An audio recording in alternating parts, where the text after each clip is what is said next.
Good Wednesday morning, everyone. I'm glad you tuned in. It's another day all week. We're talking with our brand new pastor, Pastor Stacie Wood, wife of Andy Wood, and both of them teach us on different Sundays. And so what a blessing it is to get to know her. But before we go any further, two things. Well, actually, let me give you the verse for the day. And it comes from Matthew chapter 22. I know you know it, but it's a good one for us. And I'll tell you in a moment why I chose this verse. Jesus replies, "Love the Lord your God with all your heart and with all your soul and with all your mind." And the reason I chose that verse is that's what we're seeing from Stacie Wood. As we're getting to know her, we're talking about different portions of her life, and today she's going to tell us about her children and then about her passions in ministry. But the thing that goes through the whole thing, the thread that goes through her life, is that she loves Jesus. And I am honored to serve alongside of her and learn from her teaching. It's a blessing to me, and I hope you'll come on out on Sundays and listen to Pastor Andy and Pastor Stacie. And that's an honor and a blessing. So let's learn from her. Just learn today. Learn more about her and look for this verse to be applied, and then let's apply it to our lives. God bless. Have a great day. Stacie, I know that all the grandmas especially, but they love to hear about your children. Sure. You have three. We do. We have three kids. Cademan is our oldest. He's 16 years old, and Cademan is a big guy. If you ever see him, he is 6'3", and he weighs 300 pounds, and he is so big. Is he a lineman in He football? is. He loves football, and he plays offensive line, and it's like his goal to get to play in college. So he's working hard at that. He goes to the gym twice a day because he works out at school for one of his classes. And then he goes to the gym again after school to lift weights some more. And then when he's out of season, he's normally playing football on the weekends with some football clinic. And then when he's in season, then his whole life is football. So what's his high school? Boy. Right now he's at Trabuco Hills High School, but I think that he might transfer next year. So we're looking into that. But yeah, so that's Cademan, okay. And he's a sophomore. He's enjoying going to the high school ministry here and has gotten really connected. He is an amazing life group. And we just love his life group, the boys in his group and his group leaders. We're so thankful for that. I'm thankful too. That is so vital. In fact, also at a recent sermon, Andy talked about his band of men or whatever that is at your son's age is so critical. Oh, so critical. Yes. Thank you for getting him into that. Anyway, okay, that's Cademan. Sammy is our middle son. He's 14 and he's in 8th grade. And Sammy is also athletic. He likes football and basketball.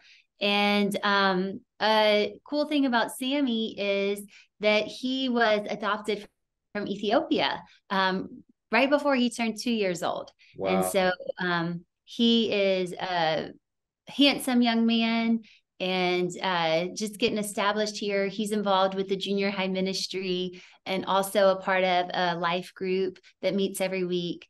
And so making friends and finding his way here in Orange County. Yeah. And then you have a little girl. We do. My daughter, Karis, is 9 years old and she's in 3rd grade.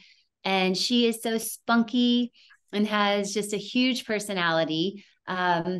She likes to perform. She She loves to dance and sing and like put on shows for us, and just has a really fun, big personality.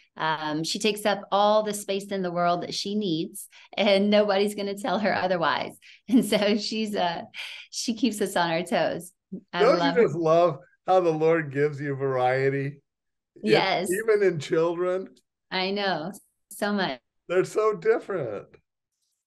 Man, I'm so thankful for these kids' small groups. This is new for us. And I just love it because she's learning about the Bible every Wednesday night and then gets to do it with this group of kids that she's going to grow up with. And it's just really special. It really is. Hey, I'd like to, at this point, transition a little bit. We also want to know about your ministry life, because you're one of our pastors and teaching pastors at that. So I've observed, and I could be wrong, but I want to run it by you, that kind of your passions seem to be so far evangelism, prayer, and teaching. Yeah. Do you feel that? Is that accurate? What you're passionate about, maybe more or something? Yeah, that's good. It's good for me to hear you say that because somehow whatever I'm saying or doing is communicating that. And those things are such a part of the heartbeat of my life and our ministry.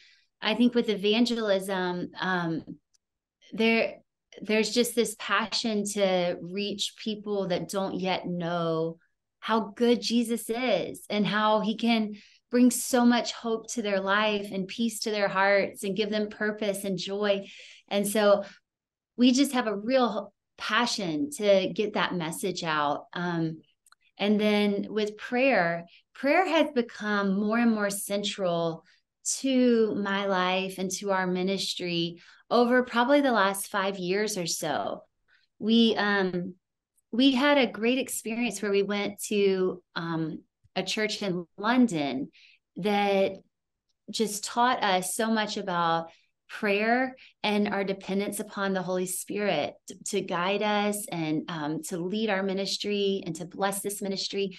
And so ever since that time, we have been very intentional about making prayer more of a central focus for our ministry and for our lives. And then with the last one you said was teaching, which is just, it's a passion of mine because I feel like it's one of the strongest of the spiritual gifts that God's given me. And so I work really hard to try to develop that and to use that for his glory. And then there's one more that is a huge heartbeat of mine, which would be reaching the next generation. And so everything that we're doing to reach Gen Z and Gen Alpha, so like from children all the way up to like 20 somethings, that is the most unchurched and unreached generation in American history. And so we, as the current leaders of the church, have to be faithful right now to pass the baton to this next generation and to do whatever we can to pass on our faith to them. So that's a huge passion of ours as well. I really appreciate you saying that, and I'm glad to hear that from you. We feel the same way, and so in another way, I often preach to our congregation that the mission field that God has actually given to us, first and foremost, are our grandkids, which is the generation you're talking about. And I know how influential my grandparents were in my faith, and I wouldn't be a believer where I am without my grandmother, actually. Wow. And so, yes, it's the church's responsibility, but it's also our responsibility, at least for our families. And yes. So anyway, thank you for bringing that up. And I won't worry about tomorrow.